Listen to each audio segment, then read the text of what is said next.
Hey, what's up? How you doing? I want to take some time to explain this image here. This image is very, very important. All right. You see, this is the Eye of Ra, right? With the sun disk. All right. And you see these two cobras, right? Which is two becoming one, right? It's two forming one, right? All right. The male and female principle together as one, right? So the cobra coiled around the sun disk, and with the white and red crown upper and lower Egypt. Well, that's how they interpret it. What I'm introducing here is the cycle of life, and inside the serpent, the mouth of the serpent represents the divine female, and the spirit goes into the female, right? Into the womb, right? And becomes the sun. And then on the outside, it well, not on the outside, we would say the sun in the belly of the serpent or in the womb, men, right? And it's inside the belly for a cycle, right, of 9 months. And then the son or daughter is regurgitated, all right, is regurgitated out of the mouth of the same womb, which appears much like the mouth of a serpent. And much like the serpent, the woman sways and is subtle about the approach, can be cunning about her approach at times. So there's a difference in the way the female and the male maneuver through the gift of life. All right. Now the crowns represents that this is how the lineage continues to live on generation after generation in the afterlife of the forefathers and the foremothers, both the male and female together as one. So you see, the key to life is on both sides of the serpent. On the necks, run on the necks, or even the uraeus adorns the crown of the pharaohs, right? Or the kings, the priests, who view themselves as deities, spiritual deities, giving rulership and power on the planet Earth. All right.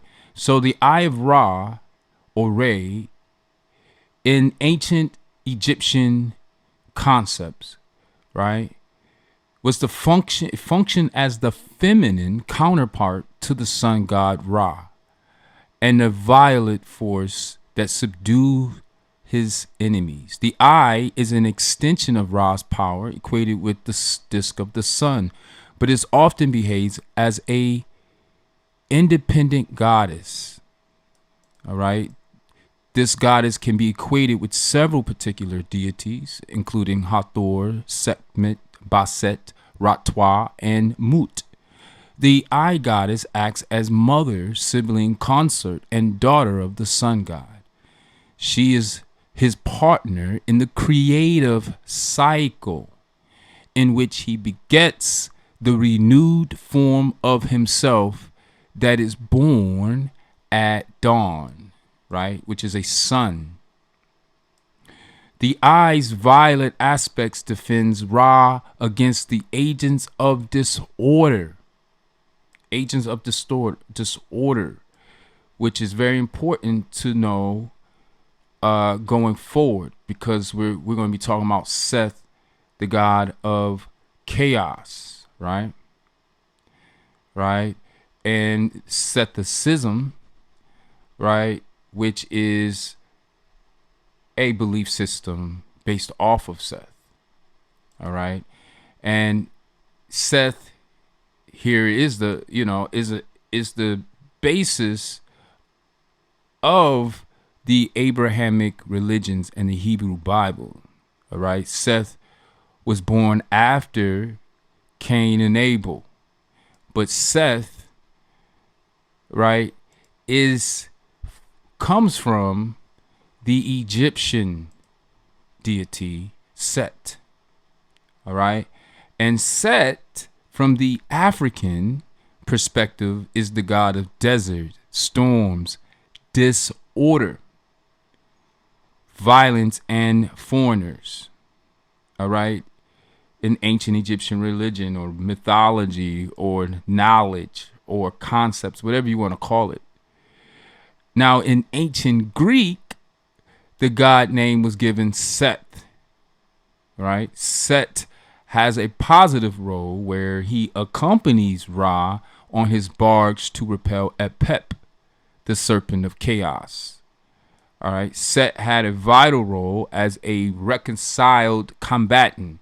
Originally, he was a combatant, but he reconciled and served a positive role at times. That's really what they're saying in the stories. He was Lord of the Redlands, the desert, which is by the Euphrates. This is modern Iraq to Assyria. This is the Mesopotamians, right, that were linked by the Euphrates River. It's very important to recognize that for when we begin to analyze Genesis 2, and here you'll see the Euphrates River mentioned in association with Assyria. All right. And then you see the kingdom of Cush, right? This is the Nile River Valley, but because of the African nature of it, it's been hidden. You see this? Hydeco. It has been hidden. But if you look at the resources that they describe there, the bdellium, the gold, this will spell out the land of Cush. And then the rivers goes towards the east of Assyria. So the mindset of this time period, of this age, these are the reference points. And this is the two kingdoms, the Cushite kingdoms from which Egypt was born, and the Assyrian kingdom from which the Mesopotamian cultures were born. All right. And so this is really what the Bible is about. Seth, the god of chaos, who took over after Cain and Abel. All right. And so biblically, you can see here the Lord God together, walking together in the Nile River Valley. Right. You'll see here that there's a difference between Lord God and God. Right. But when your eyes are open, you will be like God, because God knows. God don't believe. God doesn't have faith. He knows. So in the next chapter 4, you have to question, why is the Lord operating alone without the God? And then at the end, it concludes, then men began to call on the name of the Lord, named after Seth. You see, this is all about, look how much is written about Lamech, who was eventually taken. He had 2 wives. You very rarely, if ever, hear anybody talk about this story because of its polygamous nature. It does not fit the narrative nor the population control strategy, right? So, but Adam knew his wife. She bore Seth. Seth is the god of disorder, of the god of confusion. It says, for God has appointed another seed for me instead of Abel. Abel represents Abram. Cain represents the land of Canaan. Abel was a keeper of the sheep. Abram was a keeper of sheep.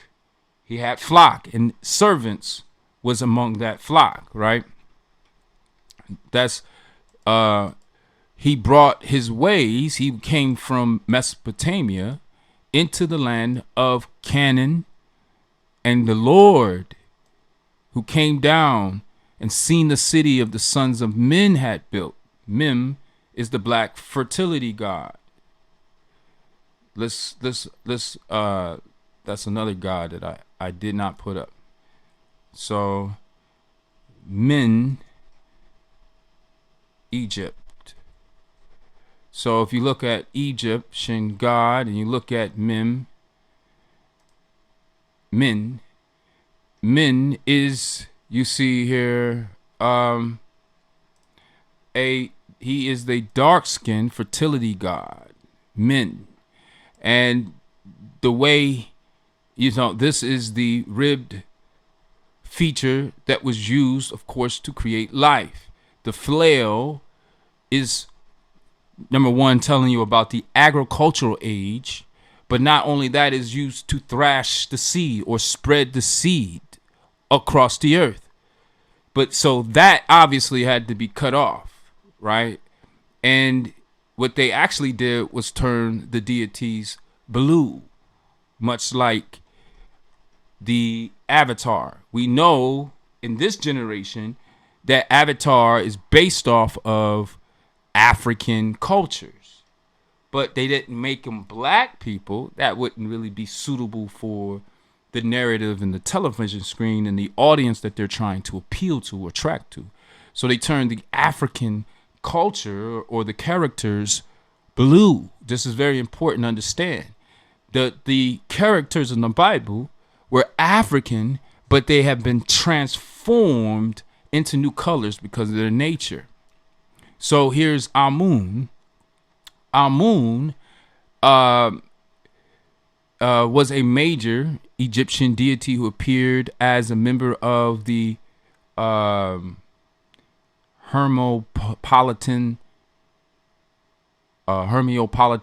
but Amun was attested from the Old Kingdom together with his wife Amunet. This is where I'm getting to here, right? So the male god also had a divine female, Amunet, right? She's a mortal goddess in the ancient Egyptian faith or belief or knowledge system.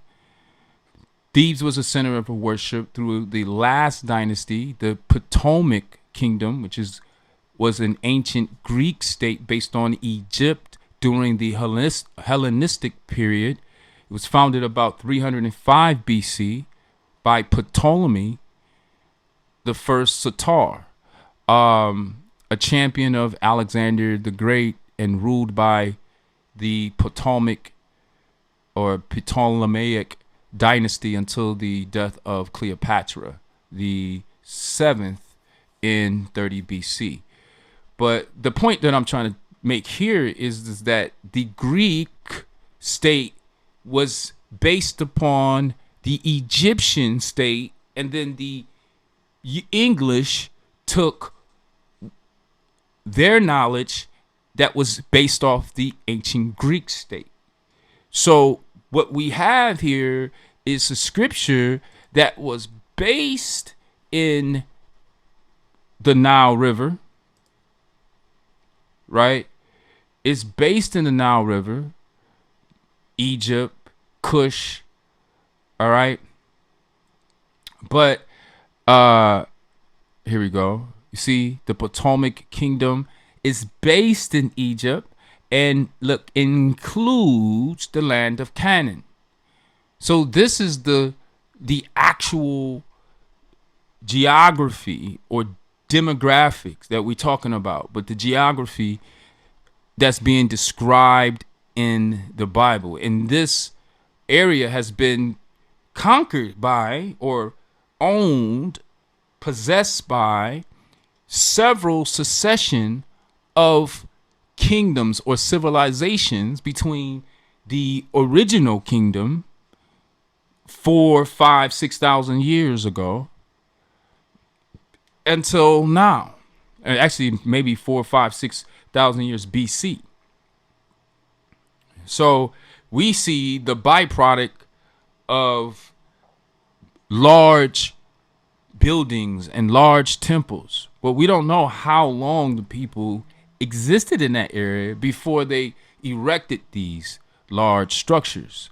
So the evidence that we date and base history on is unknown. Now, Amunet means the hidden one.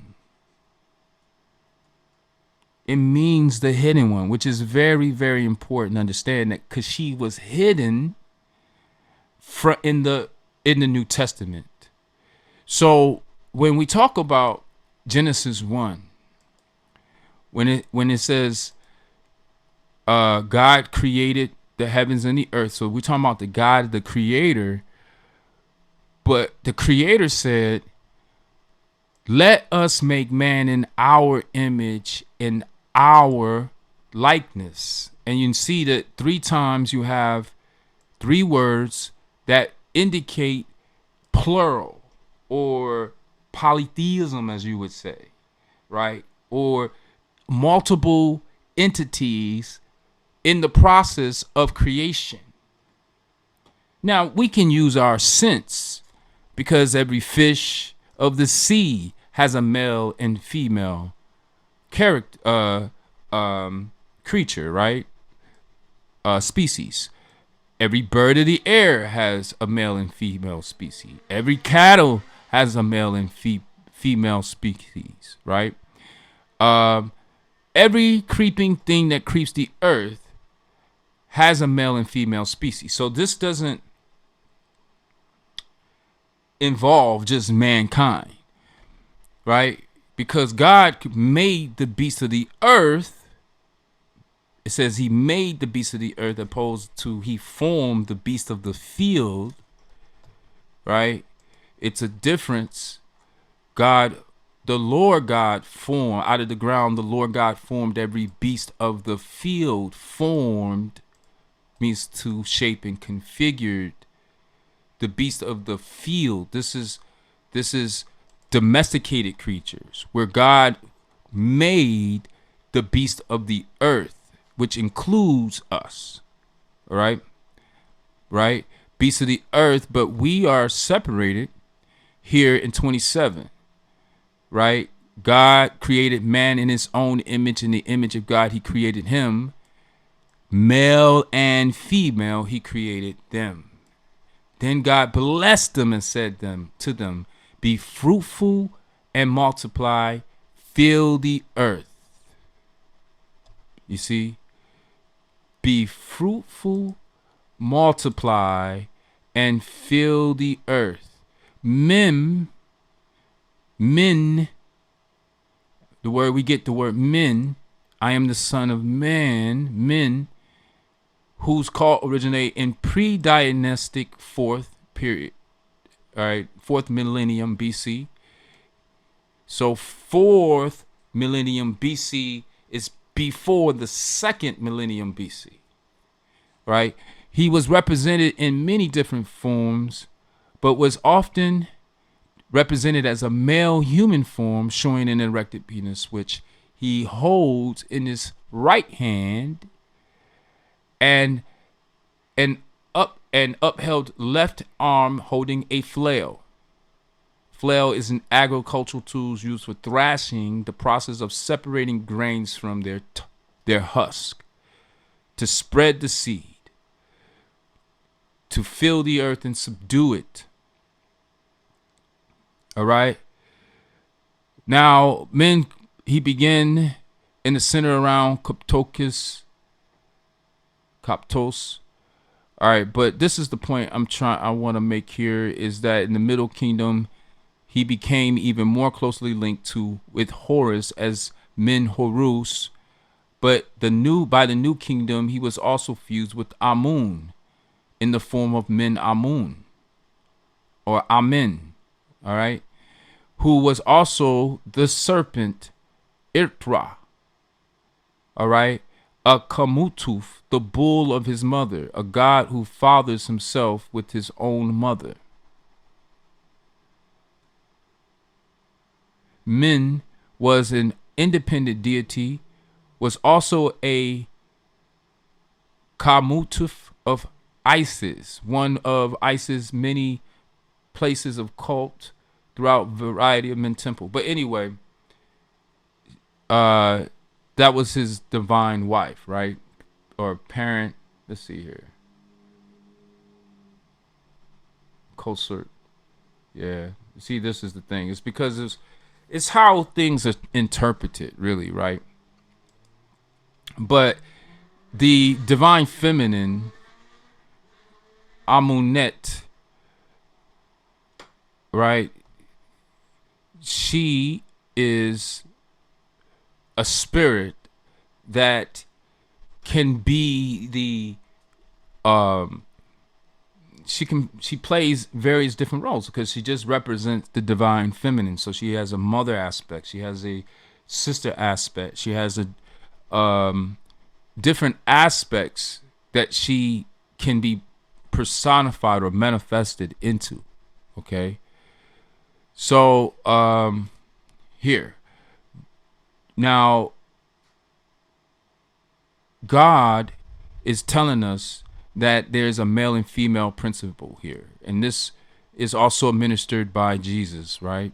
Jesus, or the Christ, he literally says, number one, have you not read that he made them at the beginning, he who made them at the beginning made them male and female. That made means to piece them together. Made. God created and made. The Lord formed and made. But made indicates made or formed in a particular place or by a particular process.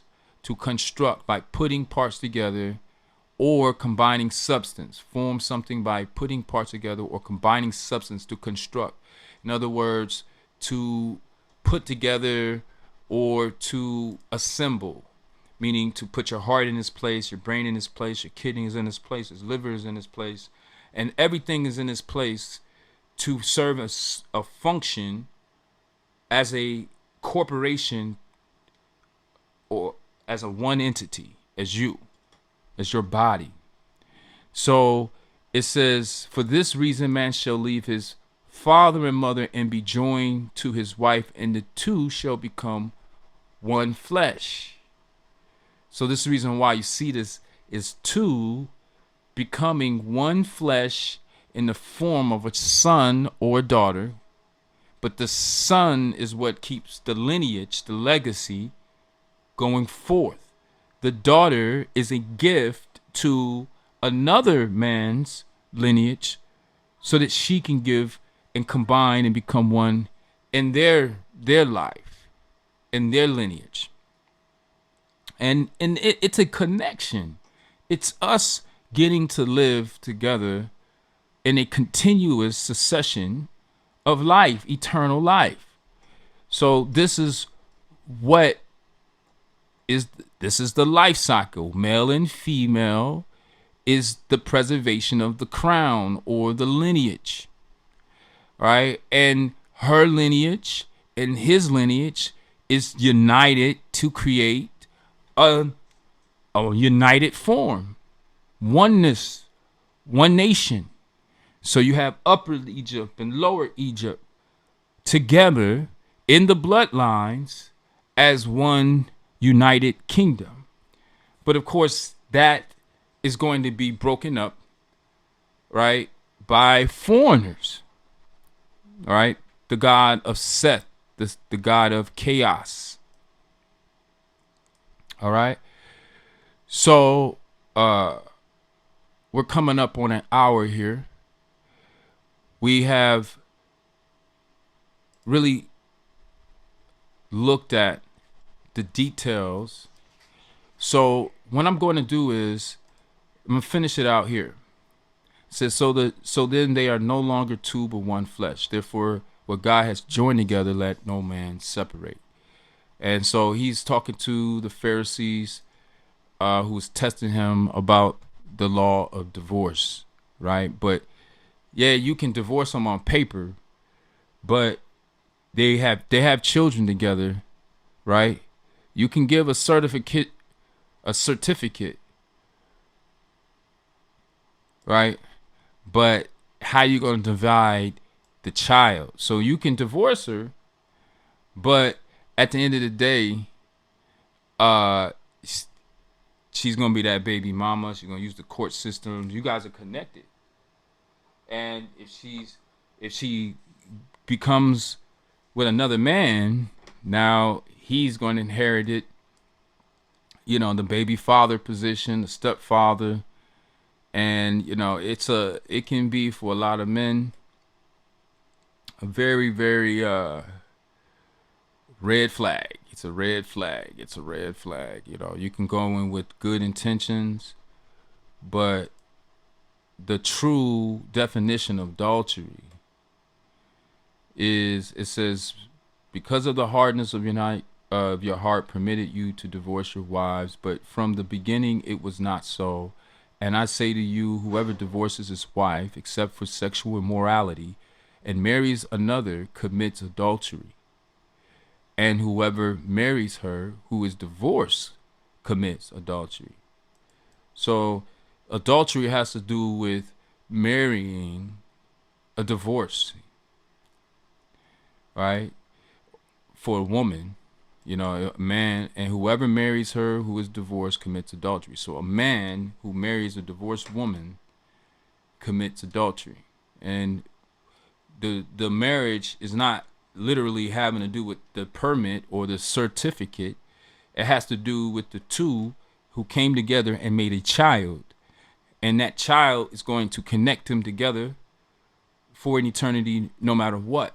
Now, the next man that comes in, he inherited that whole dynamic, you can call it. That if he was not to marry a woman who has a child with another man, or children with other men, which is nature's wedding, is nature's union.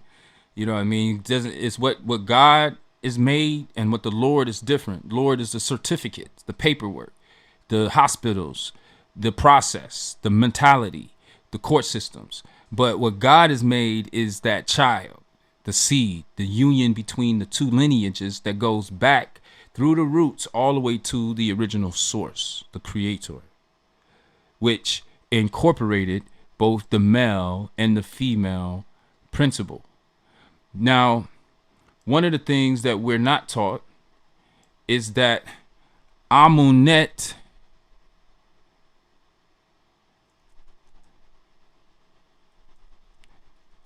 and Pocahontas has a connection. Pocahontas, her actual name was Amunut.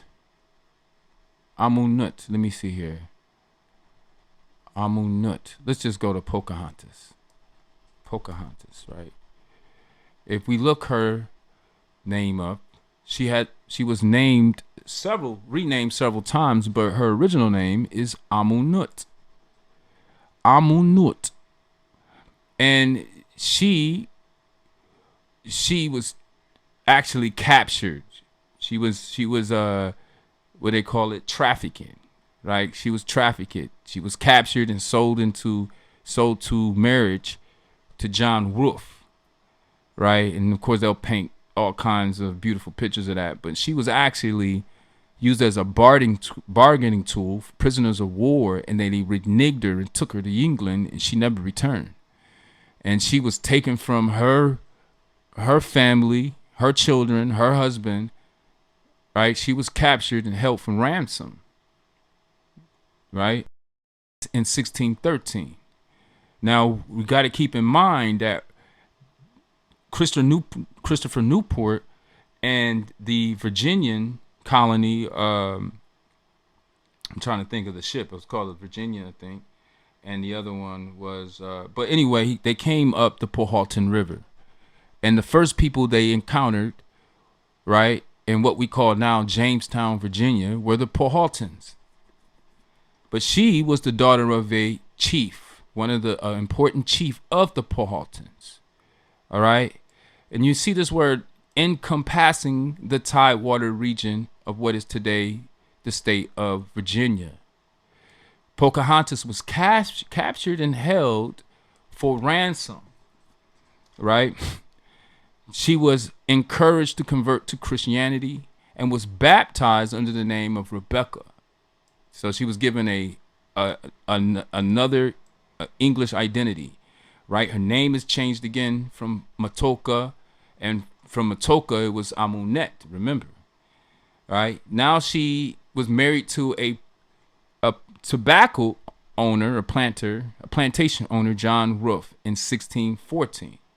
So she was taken, right? She was captured in 1613 and then married in 1614, right? And they said she was a teenager, right? She was around 17.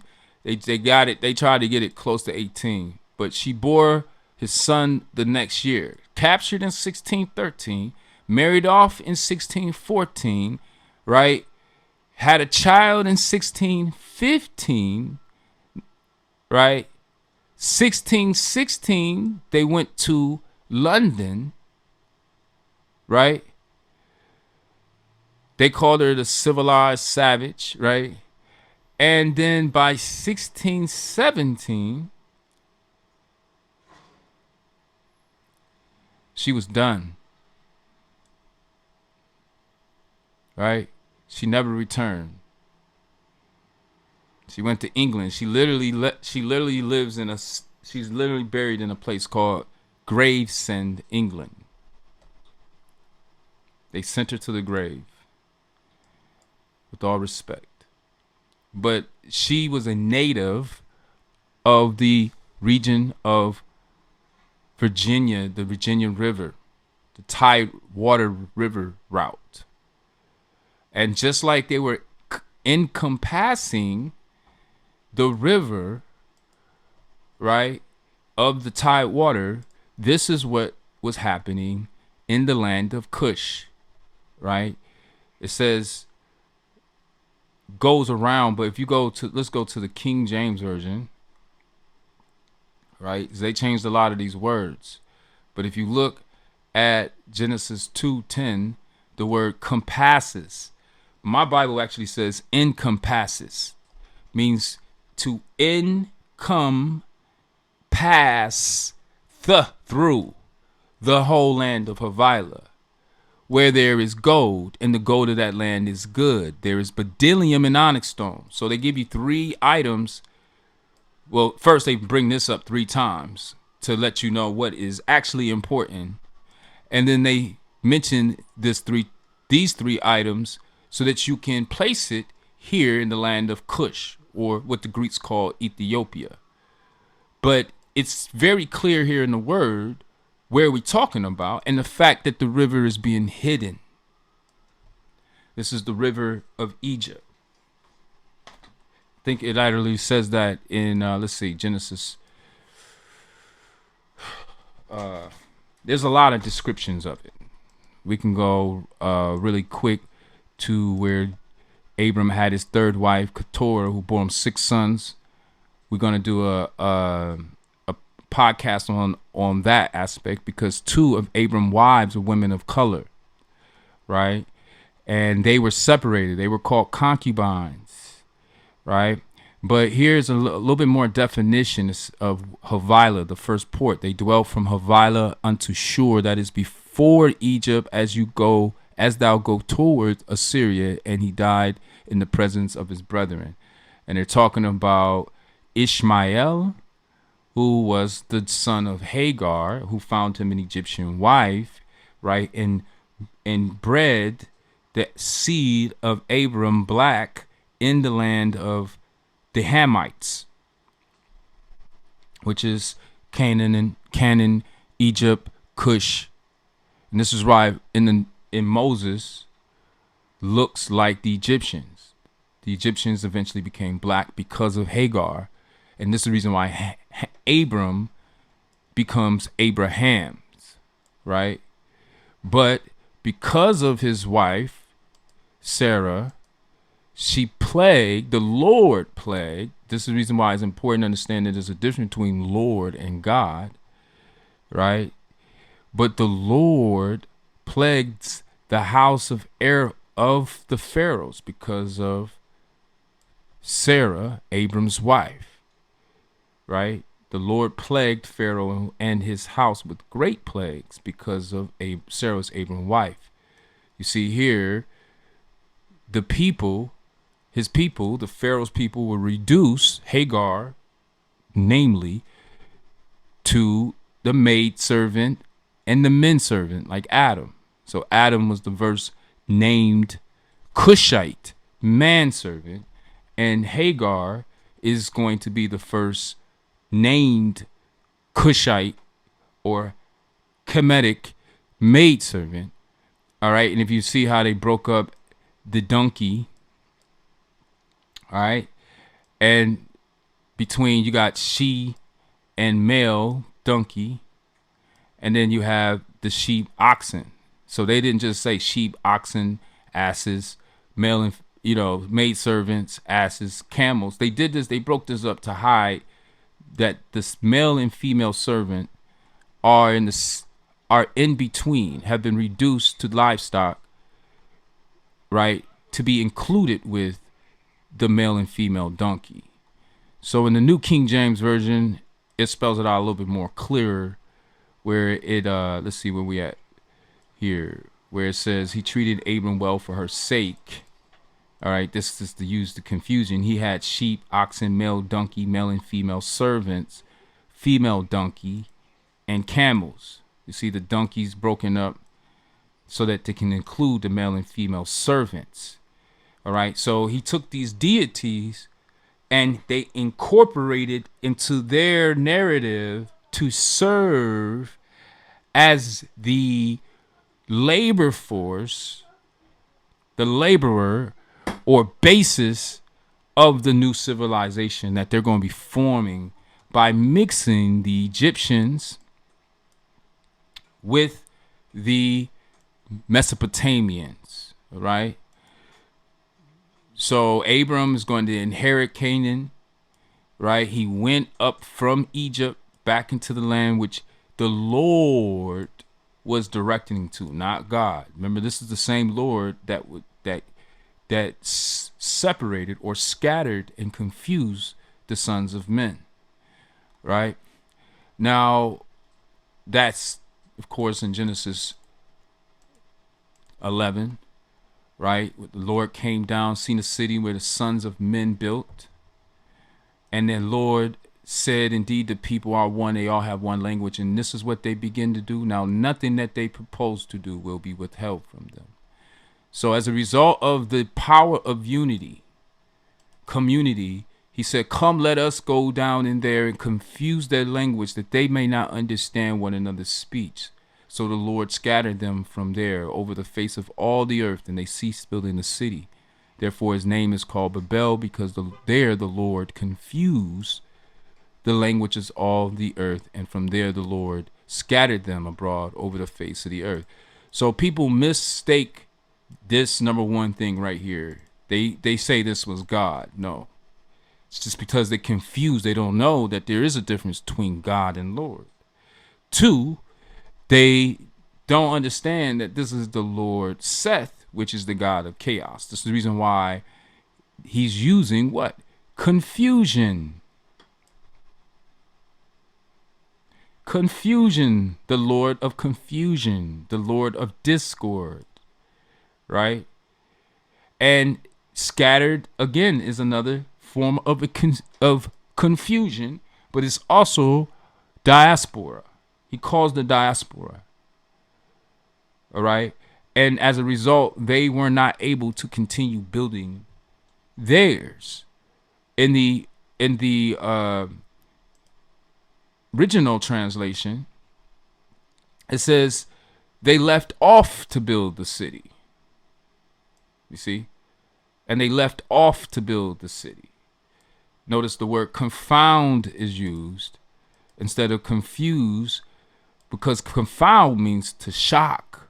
surprise, all right, or confusion, to amaze, to astonish, to dumbfound, stagger, surprise, startle, stun, throw, shake, discompose, bewilder, bemuse, mystify, baffle, bedazzle, bewilder, perplex, puzzle, taken back, shake up, catch off balance, flabbergast, blow somebody's mind, blow away, stump, discombobulate, fox, contradict,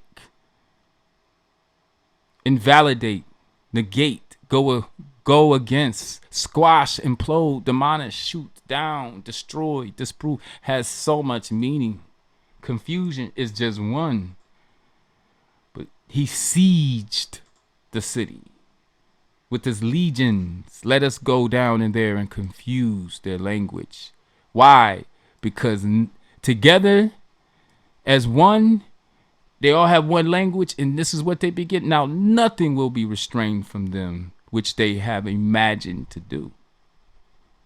So we don't recognize the split between the Lord from God, God and the Lord, who men begin to call on named after Seth. The serpent, which was more subtle than any of the beasts, right, is the divine female, the Eye of Ra. Even more, the Wajet, right, which, if you look at it, the Wajet is used to represent the royalty, right?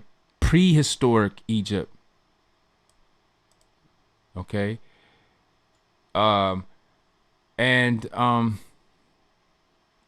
She was a protective deity.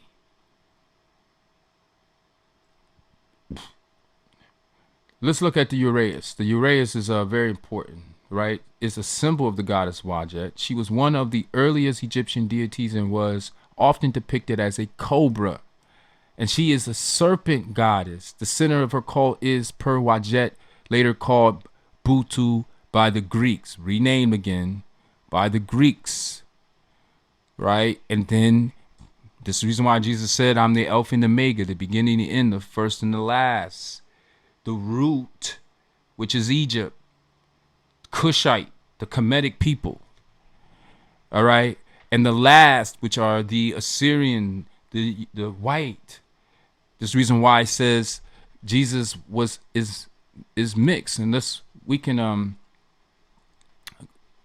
like to prove everything. So you go to the end where he's talking about the beginning, right? The river, pure river of life, right? Water of life, clear as crystal, proceeding out the throne of God and of the Lamb in the middle of his streets, in the midst of his streets. And on either side of the river was the tree of life. So this is the connection to where the Genesis, the beginning where we are, which bare 12 manner of fruits and yielded her fruits every month, right? Which is the papyrus that grows along the Nile River, only the Nile River. And the leaves of the tree were for the healing of the nations, which is alluding to the leaves of the tree in which Adam and Eve sewed fig leaves together and made themselves covering. So the fig leaf is the actual knowledge. Like you got to figure out knowledge, or the relationship between the fig wasp and the inverted flower we call the fig, right? Where the females are born with wings and antennae, the males are born flightless and blind. And the male's objective of life is to eat a way out of the caprifig, of the fig, so that the females can fly out and lay the eggs. But while the males are eating a way out, the females are storing up pollen in their chests, their breastplates, right? So the male and the females procreate inside the wasp, right? The females fly out in search of a caprifig to either lay her eggs, which is a male fig, or if she lands into a female, she gets trapped in the stylus, her body is absorbed along with the pollen, and she pollinates the next generation of fig tree. Capra fig is infested. Therefore, you can say it's cursed. But the leaves of the tree in which Jesus came to in his parable, right, had no fruit. And this is the reason why he cursed and gave us the key to manifestation of prayer and believing. But anyway, if you see, it says there shall be no more curse, right? Because the leaves of the tree were for the healing of the nations. You can also Google the health benefits of fig leaves, and it will blow your mind. Then, to even add more to it, more proof, where he says, I am the Alpha and Omega. Where's that? Right? I am the Alpha and Omega, the beginning and the first and last. This is telling you that the Greeks changed the language, incorporated their language in the beginning and the end, the first and the last. The Genesis, which is the Genesis, and here we are in the Revelation, specifically Genesis 2, here in Revelations 22, where they both begin at the pure river of water of life, which was the streets, a pathway, right? A waterway in and out of the land of Cush, leading to Assyria by way of the Nile into what we call the Great Sea or the Mediterranean Sea, up into the Euphrates, which you can then take down to the land of Ur. Because, of course, most rivers, unlike the Nile, flow south, whereas the Nile flowed north towards the land of Assyria, east of Assyria, as it states in Genesis 2. So he also gives us more detail, those who outside of those who loveth and maketh a lie or practice a lie, right? But he says that I sent my angels to testify unto you these things in the churches. I am the root and the offspring of David and the bright and morning star. So the root is the Nile River, right? This is the origins of civilization. It's also the root, meaning R-O-U-T-E, the root where they come in and out of the land of Cush in Egypt, right? This is the cradle of civilization. You can see the evidence there in stone, all right? And you can see how the Greeks based their civilizations off, which the Romans based their civilizations off of, which the English built their civilizations on, and the Americans built their civilizations on, including the Spanish, which went more of the Moorish route, the Catholic route. After they expelled the Moors and expelled the Hebrew, they became Catholic, which means world ruled. But another story, another day. It says the spirit and the bride. The spirit is Egyptian. The bride is the offspring of David, or Israel, or from the inhabitants, the foreign inhabitants of the land of Canaan. The bright and morning star is the binary, the star system, Series A, Series B. The bright star, right, and the morning star, which is the dark or hidden star, where the morning, right, the tower, so right, in Giza, which is the Tower of Babel, right, are lined in the heavens, meaning they're aligned to the star constellation. Now, the Greeks changed the name to Orion. Originally, it was Sahu, which is a god of creation, right? And this is where the spirit is the African spirit rises and return back to its ancestry, its origins after death. So this is the reason why we say that the tower was built to reach heaven, is because this was the aim of the concept of the high priest, or what we call the kings, or what we call pharaohs, because the Greeks changed that language. What's up?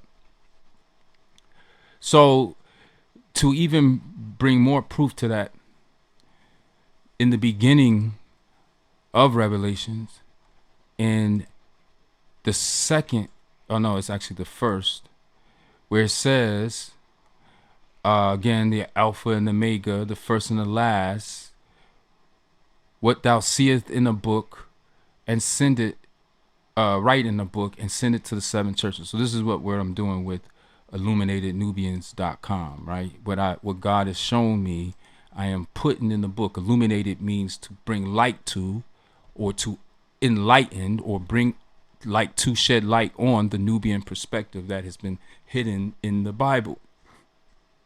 All right. So it says that I'm gonna go to the description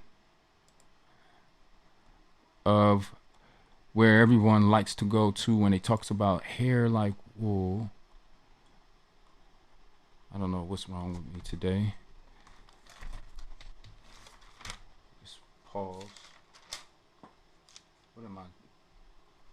Yeah, I don't know why. I knew it was Genesis 1, or Revelations 1, but here we go. 10. And where are we at? Why am I not seeing this?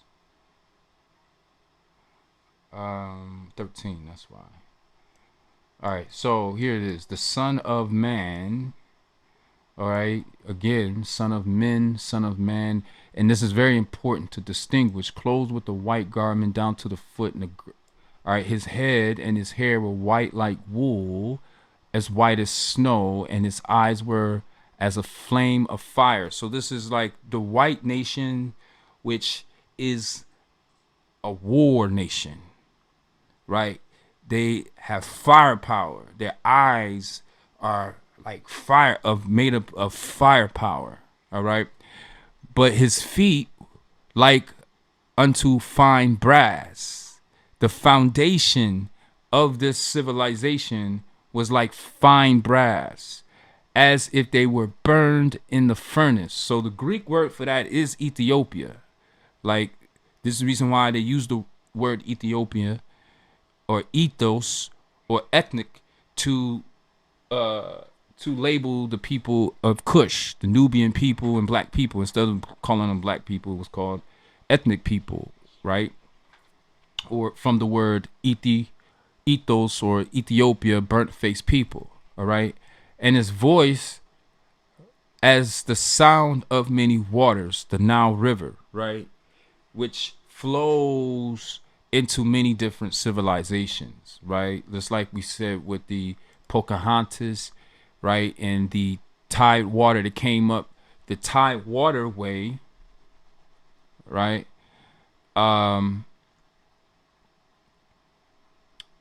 Let's see. Let's go to tide water.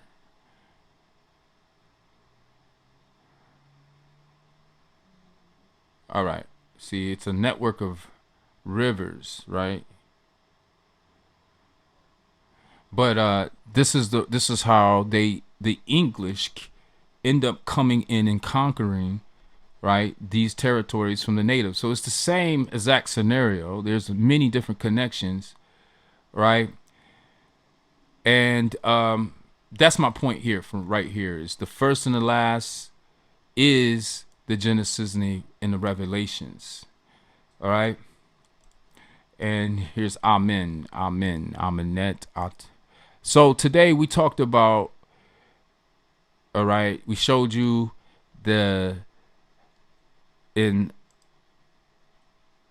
these are African deities, right? The creator.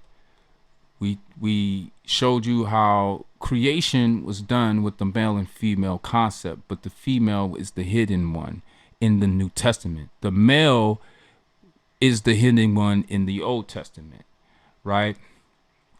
But the clue is in the beginning of the New Testament. Again, you have to go to chapter 2, right? And so we were in Genesis 2, we were in Revelations 22, all right? Matthew's 2. It's very important that you have to see that it's a combination of, here we go again, Egypt. When he arose, he took the young child and his mother by night, and they departed into Egypt, and was there until the death of Herod, that it might be fulfilled which was spoken by the Lord of the Lord by the prophet, saying, out of Egypt I call my son. So my son, the male principle that's been hidden from the New Testament, right, in the matrix, right, all right, is hidden because he's Egyptian, he's black, and that's something that's not ought to be known, right? That could have got his mom done. So that's the reason why they fled to Africa as opposed to going into Assyria or to Persia, right, or going to a European. They went to hide their son in a place that he was being able to be hidden from, right? Not in a place where he would stand out, right? But anyway, in the second part, if you look at the end of Matthew's 2, it says, and he came down and dwelt in a city called Nazareth, that it might be fulfilled which was spoken by the prophets. He shall be called a Nazarene. So he had to be Egyptian and of the Nazarene.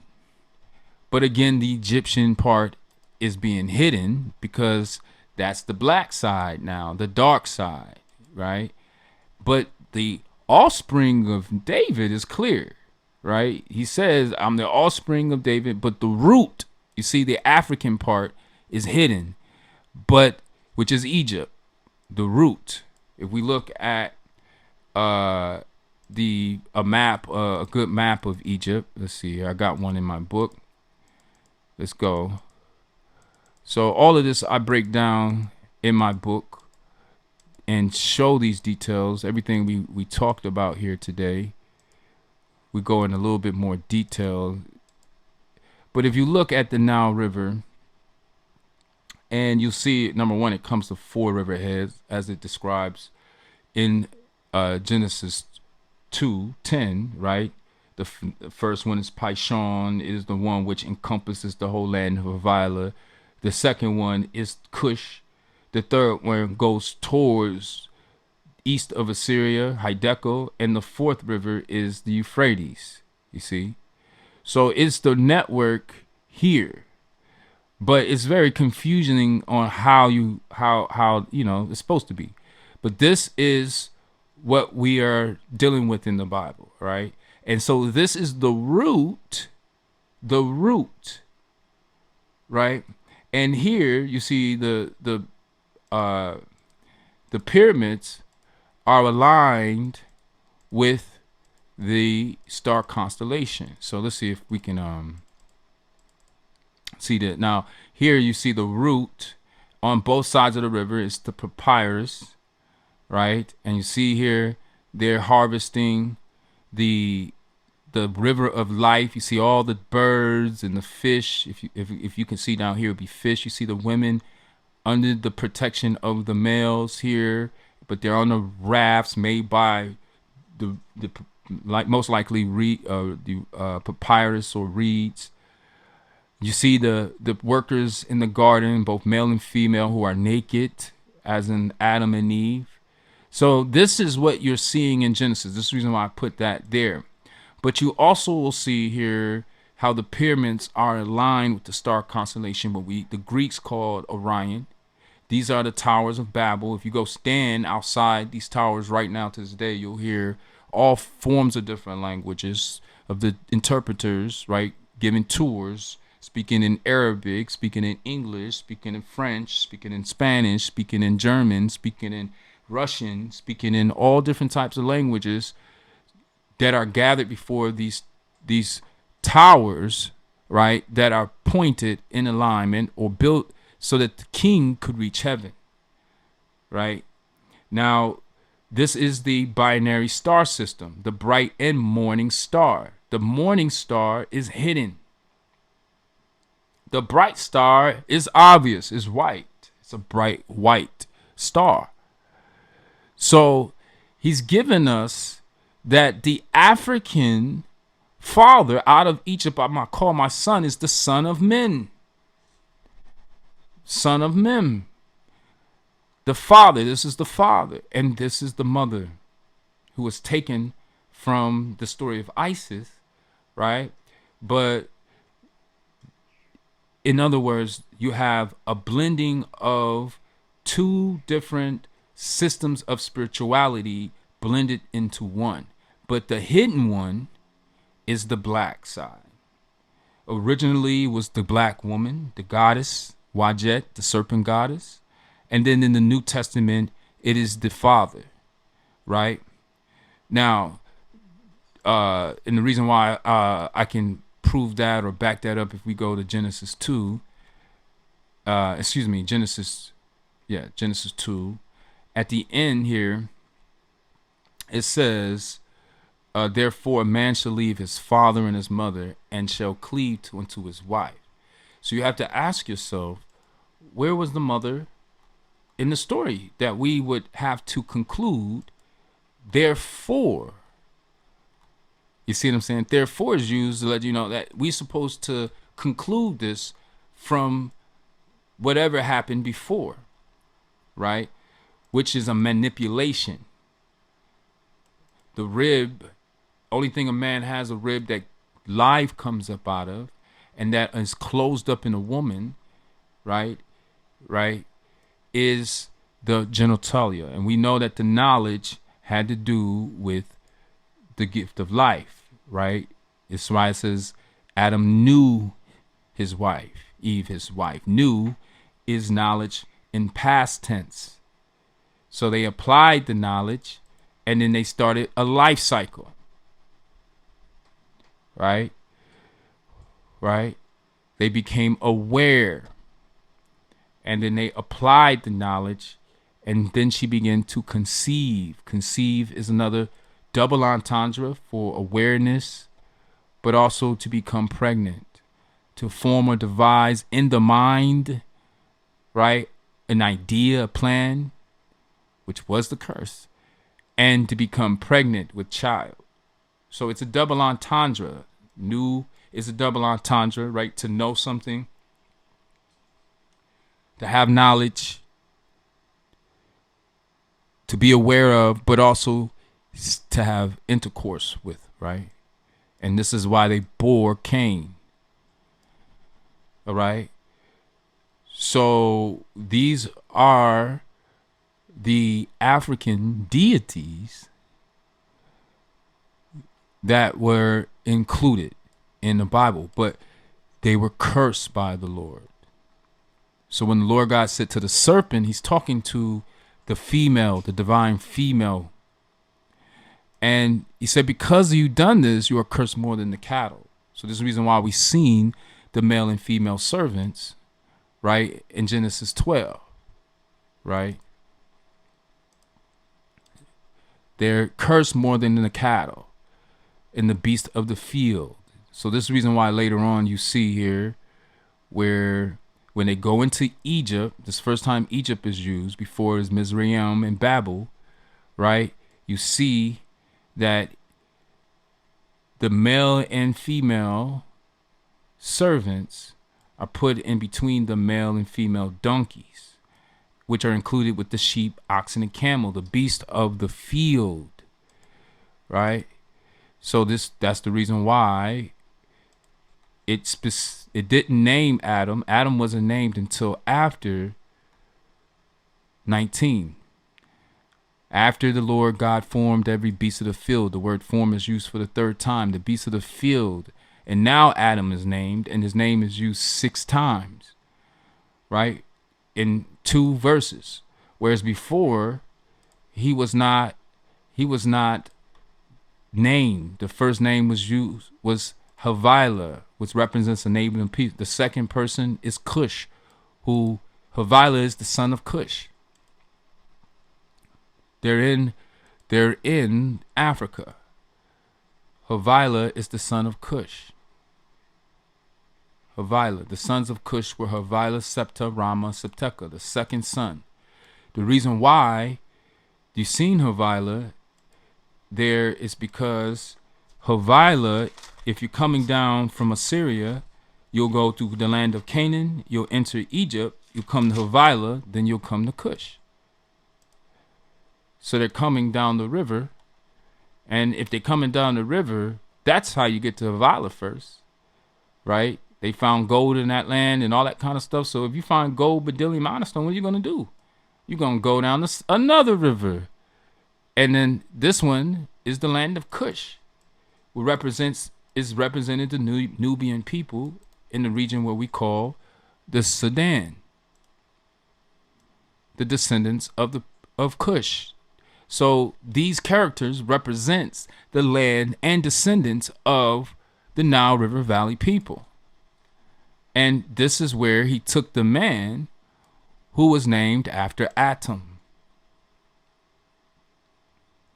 So you have Atum is the first African deity. Atum, right? He was a primordial god, right? He created himself and is a father of Sahu, right? Which is the god we see in here, Sahu, right? And Tefnut or Nut, the divine couple. See, a divine couple who are the ancestors of the other Egyptian deities or Kemetic deities, right? This is Kemet, not, you know what I mean? Atum is also closely associated with the evening sun. This is the reason why Atum called his wife Eve. As a primordial god and as the evening sun, Atum was tectonic and an underworld connection. Atum was relevant to the ancient Egyptians or Kemites or Cushites throughout most of Egypt's history. Most of history, Atum was relevant. He is believed to have been present in ideology as early as the pre-dynastic times, becoming even more prevalent during the Old Kingdom and continue to be worshipped through the Middle and New Kingdom. New Kingdom is been conquered. Though he became overshadowed by Ra around this time. So Atum was before the god Ra, who was the counterpart of the Uraeus. This is the reason why you see Ray, you, Ray, us. The Uraeus includes the female goddess Wajet. Okay? She's depicted as the cobra. She is the serpent goddess. So you have Atum, then you have the serpent goddess Wajet, right? That's the second goddess, Egyptian deity. Then you have Set, who represents the opposition. He's the lord of the red lands. And he ended up conquering the black lands who were under Haru, all right? And his father, what the Greeks called Osiris, but originally Asar, right? And that's a whole story, and all of that story is also included in the Bible. So Haru is the basis of the New Testament, the Old Testament, the New Testament, right? The gospel, right? The resurrection, all right? The next generation, all right?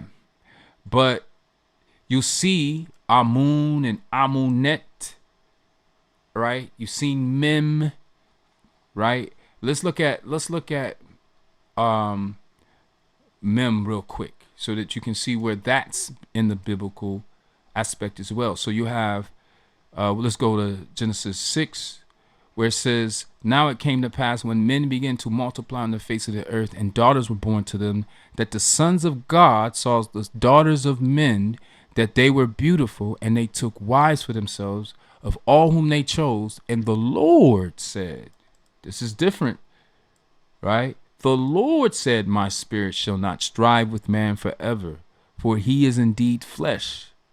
All right, the Lord said, all right, "Yet his days shall be 120 years. There were giants on the earth in those days. Also afterwards, the sons of God came into the daughters of men." These are two different races intermixing, and they bore children to them, who became, those were the mighty men who were of old, men of renown. These are how kingdoms were combined and new nations were formed. But there eventually became different races. First, it was the Assyrians and the Mesopotamians. They mixed up in the north, what we call the north today, and down where we call the south today, the Nubians and the Kemetic people were mixing, right? The Cushites and the Kemites. And then eventually, right there in the middle, where it's just geographically sound, sensible, right? Let's see, where's that map? Yeah, right here in the middle, where they meet in the middle. Here's the Cush, here's Assyria.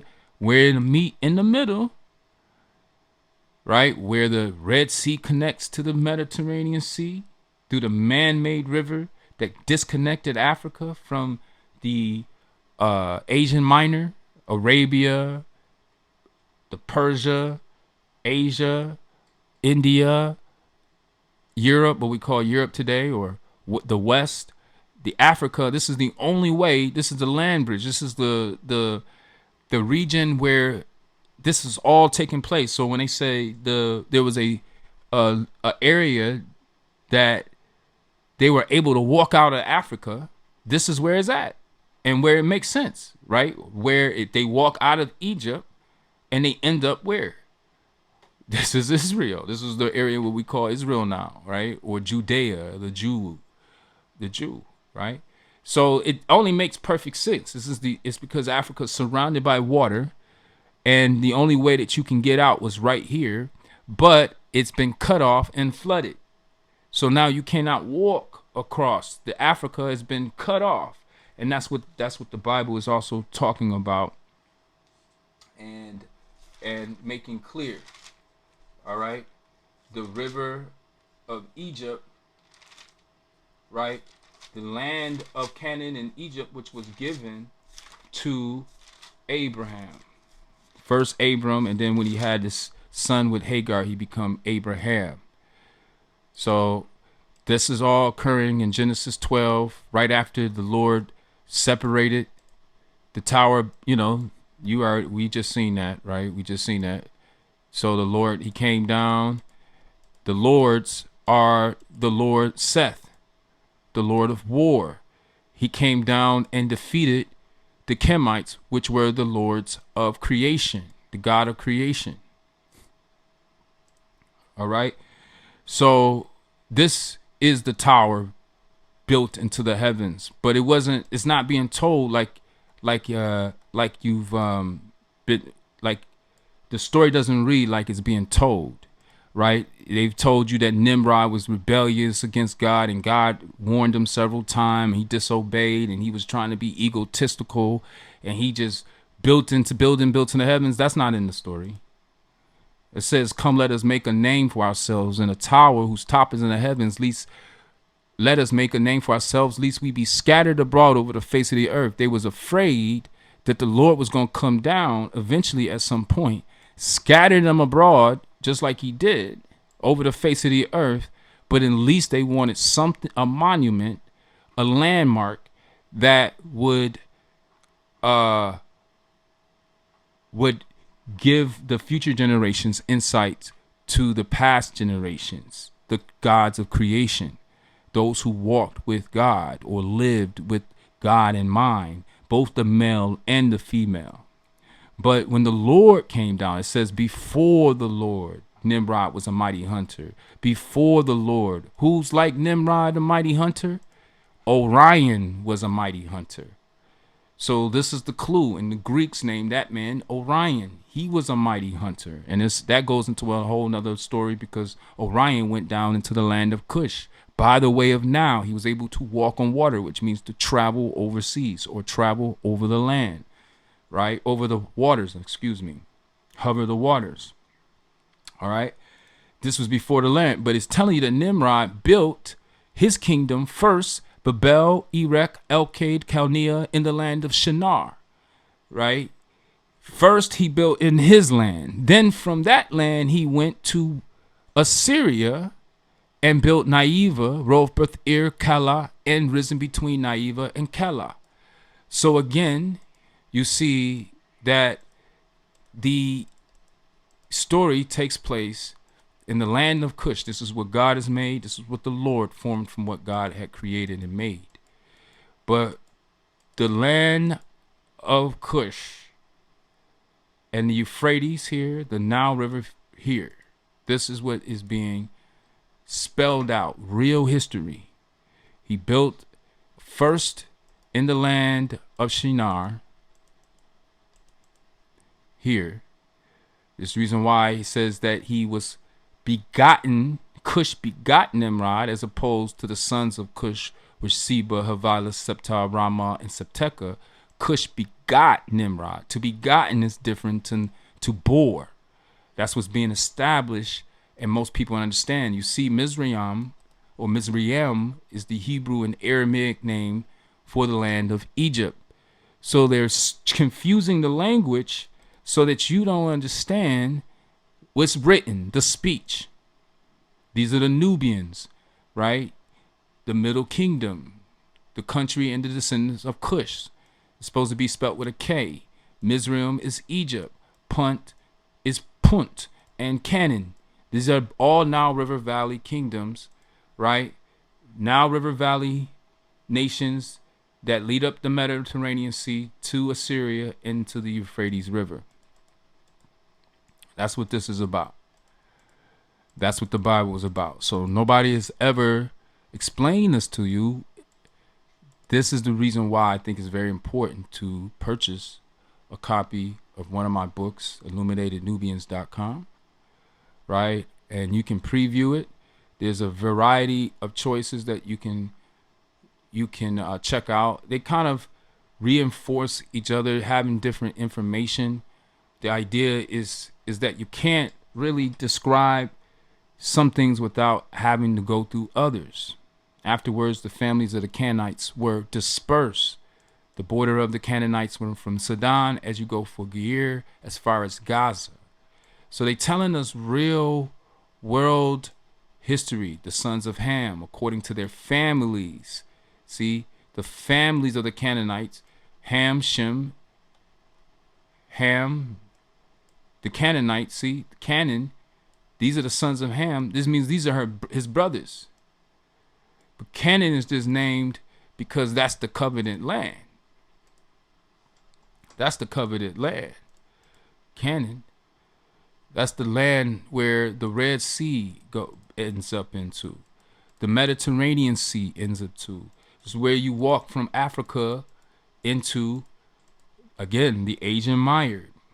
So this right here, the land of Canaan, which sprouted from Egypt, which sprouted from Cush, right? And from Cush, Punt sprouted. So this is a full river route leading to this region here, which was a major, great civilization as well. So obviously these two nations clashed in the middle, right here. And this is the throne of God and of the Lamb.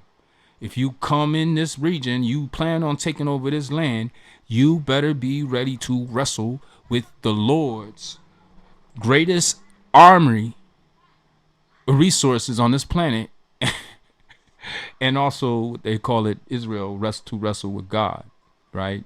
Represented by the Jacob, the offspring and the offspring of Abraham, Isaac, Jacob, and Joseph, who they kind of don't talk about, don't include. But Joseph is the one in the New Testament that begins the New Testament and ends the New Testament, is the lineage of Joseph. Joseph, the rich man who purchased the body of Christ from Pilate at the end and builds the tomb. He owned the tomb. He owned the body of Christ at the end. He adopted, just like in the beginning, he adopted through marrying Mary, who was with the child.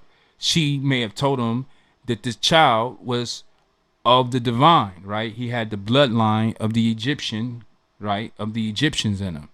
So this union, this connection is what made the avatar, right? He had both aspects. He was the Nazarene and he was Out of Egypt I call my son, Egyptian. Same thing with Ishmael. Ishmael, who the first city that you will come in here is across the Nile River. When you enter Africa, will be a name, a city by the name of Ishmaela. And Ishmael, it represents the African child of Abram, right? Who was sent down to the south, right? Into the wilderness, right? They call it the wilderness. And they say he was an archer because the Egyptians, they used archery on the chariots, right? So there's a lot. They say he was a wild one, right? He was black, he was brown, he was a brown, but he was given the key to life as well because he had the seed of Abram through Hagar, the Egyptian. So this is real history put into allegorical stories to describe our history and world history. It's not just black history because again it includes the Hebrew, it includes the Assyrians, and we just need to recognize that what we have been told was for slaves, right? It's it's not for. It wasn't. We weren't made to be intelligent. If you're going to do that, then you're going to have to. You're going to have to do that on. You're going to seek knowledge on your own. This country has been told to pursue things like happiness when that's a state of being and realization, right? A state of awareness. Happiness occurs from a state of awareness. I'm grateful that I have a home, a children, a family, my utilities or whatever, good health. You can be grateful just for that and be happy, or you can be unhappy because of the things that you wish you had and you don't have, or the state of being that you wish you don't have. There's homeless people I've seen happy on the beach with nothing, and then I've seen people who were wealthy and had everything and be empty, unfulfilled, and unhappy, right? Jumping off buildings. So happiness, we've been taught that's something that we can pursue, which is actually a state of being. And the pursuit of wealth or the pursuit of love, right? Wealth is more of a well-being, like we just kind of just said, a wellness, right? If you got health, is wellness, and then if you have health in abundance, you're living well. But it depends. You can be living in abundance below a certain income level, right? As long as you have everything you need, right? You may have an abundance of time. You have an abundance of love, abundance of friends, abundance of knowledge, abundance of whatever it is that you recognize as valuable. All right. It says when this was the Lord talking to Abram and Lot, and these were the Mesopotamians. They were foreigners. There's nothing hidden about the fact that they came out of the land of the Mesopotamian or the land of Ur, right? And then they fled and they came into the land of Canaan and went into as far as Egypt. Now it says Lot lifted his eyes and saw all the plain of Jordan, that it was well watered everywhere before the Lord destroyed Sodom and Gomorrah, like the garden of the Lord, like the land of Egypt as you go towards Zoar. That's really what I wanted you to see, right? Right? Like the garden of the Lord,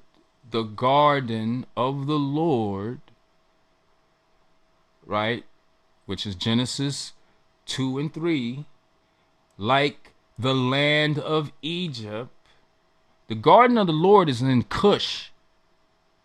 The land of Egypt is next. As you go towards Zoar, which is, I believe, Assyria. Let's see. Let's look up Zoar. Zoar. I looked it up, I think, once before. I'm not so clear what it actually entails. Let's see. The biblical was one of the five plains, name of Abraham, fertile valley, uh, apparently located along at the low and the Dead Sea plain, and mentioned in the Genesis. The city be shown. Yeah, so this is up in the north. This is north of Egypt. So first comes Cush. They're not gonna tell you, but that's the garden of the Lord, Ethiopia, Cush. That's Genesis. That's the first place to Havilah, Genesis 2, right? Cush is the first place mentioned in the Bible. Cush and Havilah. Havilah is the son of Cush. So that would be Kerma and Cush, right?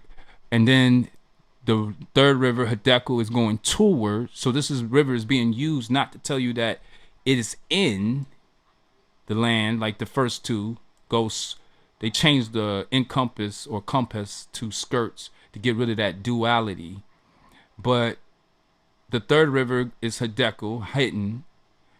It goes towards Assyria. And the fourth river is not hidden. It is very clearly spelled out as the Euphrates. So you can't say this river is Euphrates. This river is Euphrates. And Lord, from that land, in that land where they were, the Lord took the man and put him in the Garden of Eden to be a labor force.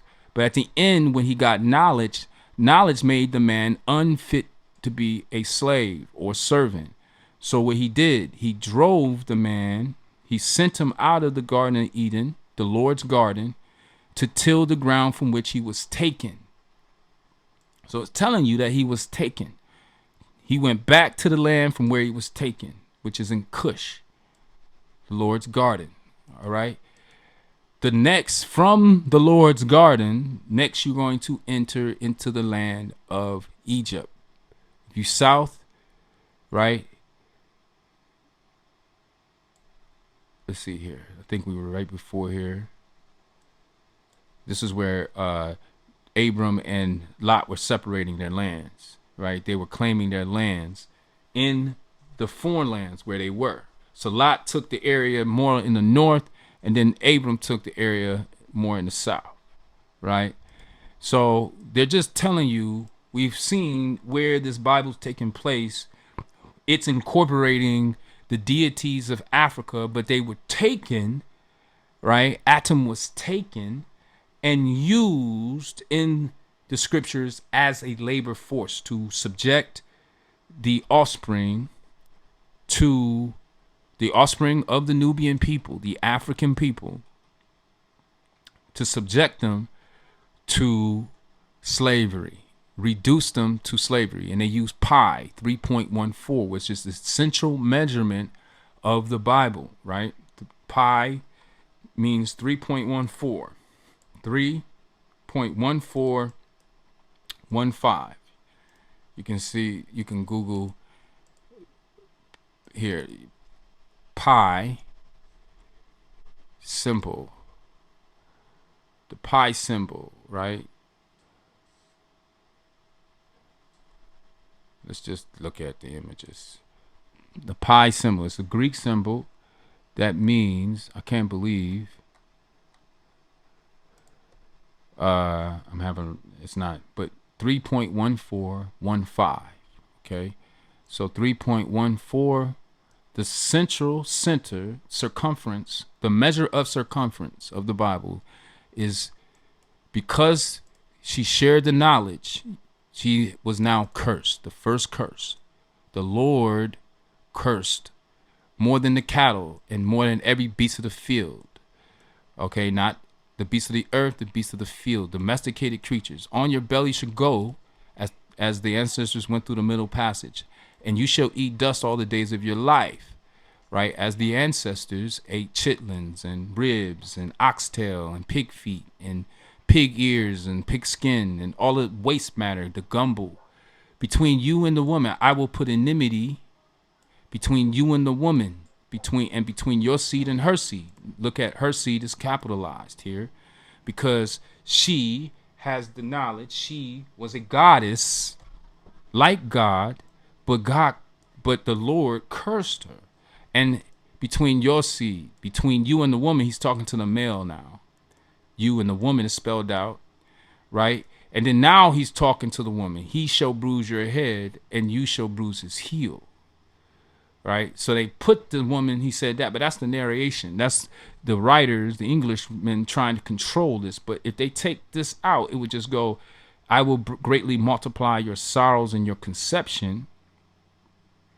In pain you shall bring forth children. Your desire shall be for your husband, and he shall rule over you.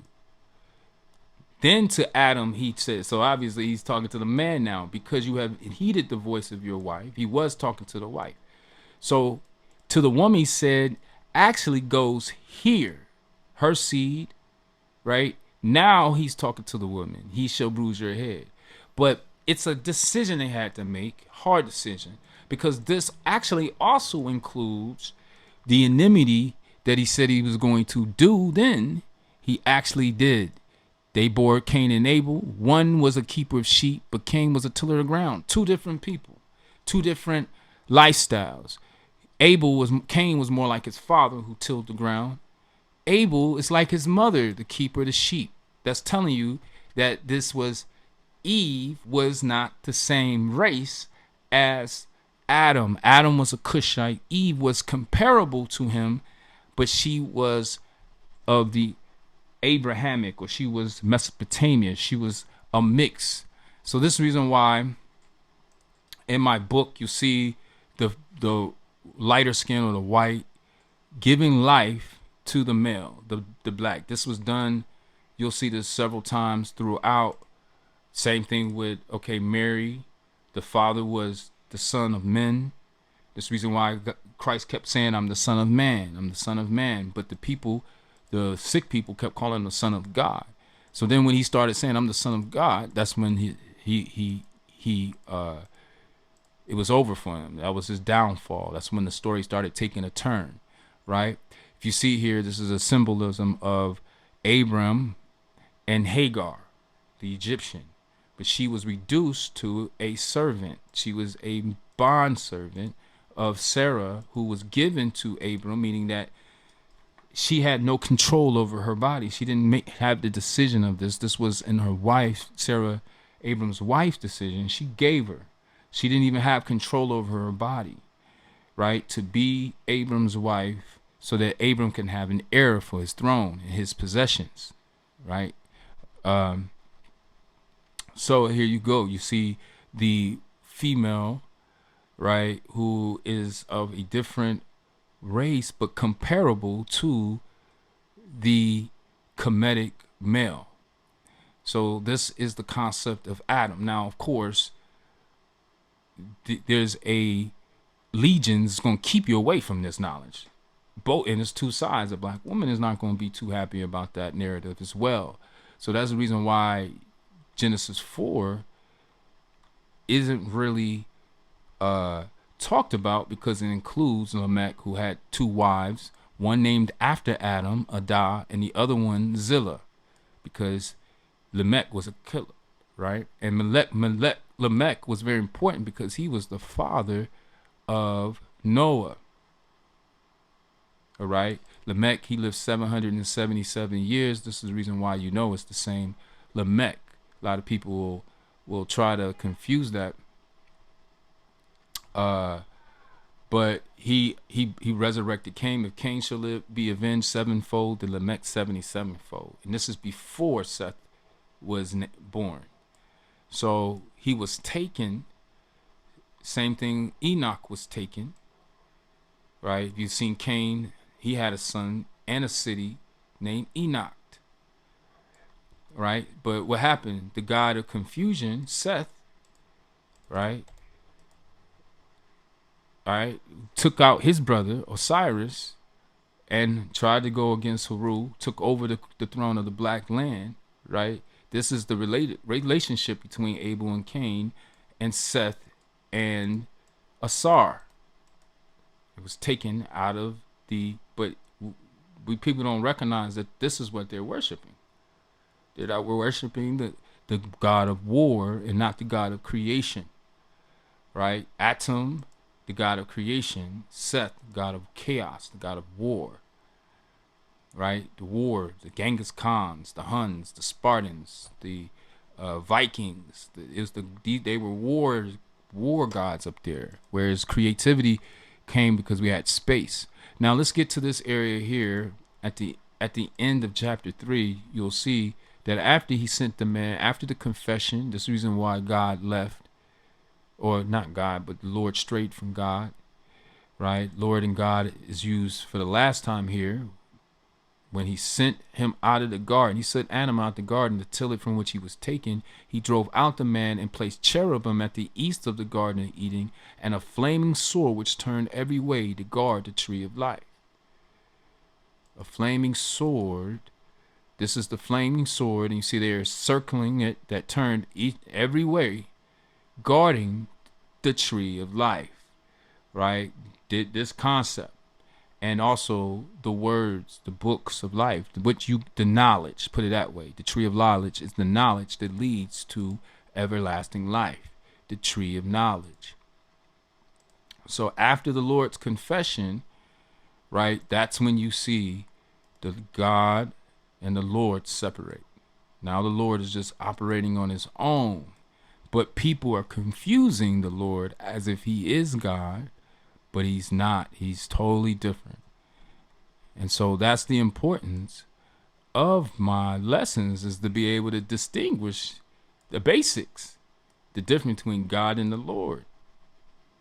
The God who created man, made them male and female. You see that? That's the third time you've seen that in this lesson. All right? And there's so much more that we could go through. We just begin. Now Seth, he is being used instead of Cain and Abel. You don't see Cain and Abel in Adam's lineage. Seth is being used, right? And Seth is the god of confusion. So he's going to, all the names of his lineages, Methuselah, it's going to Canaan, Enosh, they all spelled as in spells, just like the offspring of Cain. Enoch, Edad, Methuselah, right? Matter of fact, Methuselah, and you see Mahalel, and then you see Methuselah.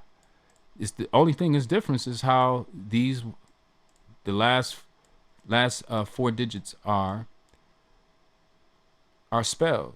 And then it says he begot Enoch, who walked with God 300 years and had sons and daughters. So all the days of Enoch were 365 years, like a calendar year. And Enoch walked with God, and he was not, for God took him. So just like the Lord could have been taken and he walked with God, it's telling you this is not something that's uncommon. Usually what is being told ends up being spelled out in higher definition afterwards. So in a nutshell, that's what Illuminated Nubians is all about. It's highlighting these Cushite, Kemetic, Kermite, and Kenite influences, deities, that's been hidden in the Bible. So Atum was the first, right? Then Uraeus was the second, which is the divine female serpent goddess, right? Then Seth, which was the god of chaos, right?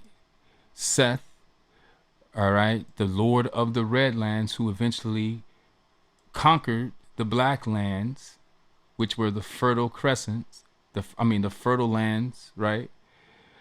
All right.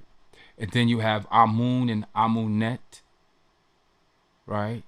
So Amunet is the hidden one, right? She literally means the hidden one, the divine female. So we have a lot of Egyptian, and then you have a lot of Greek influences in the Bible. But my job is to point out the Nubian perspective, since it has been hidden, right? And since I've not seen nobody talk about these things, all right? The difference between Lord and God, and the domestication of Adam, or mankind. Adam is a domesticated creature. He's been mixed, right? He was mixed. And This is the difference between this is the reason why you see the brown skin, the Egyptians became brown skin as opposed to their founding nations, which was black. They were Nubians, they were Ethiopians, the black skinned people, the dark skinned people, right? It started out this way, but it doesn't end that way. They ended up being the white face. The face, his head and hair was white, but the original, right, the origins was bronze during the Bronze Age. All right. And so that's because you have the black lands, the white or the red lands, making a new people, which we look now and we see these people, we call them Arabs.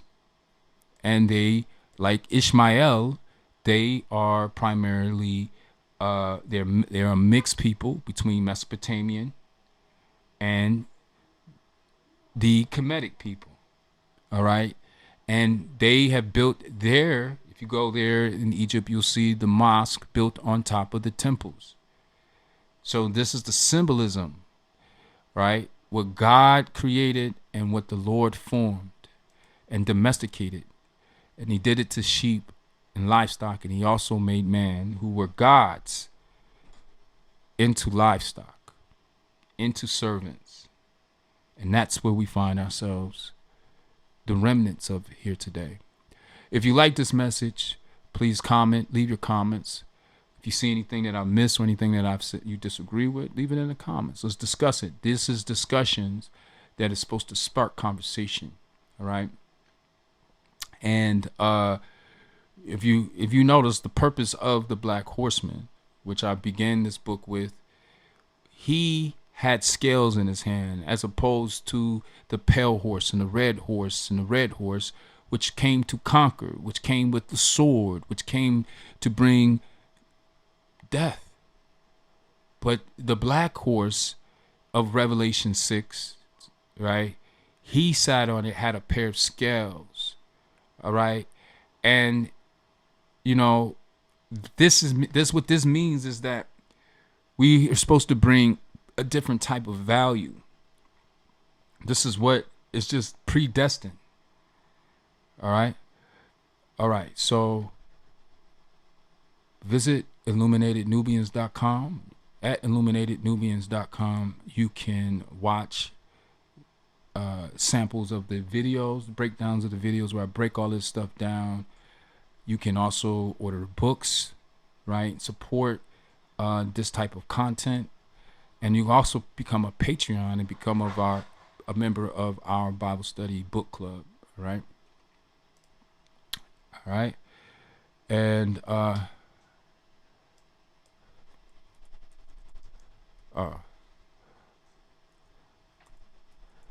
right. So with that said, till next time, keep the faith. Peace. Stop.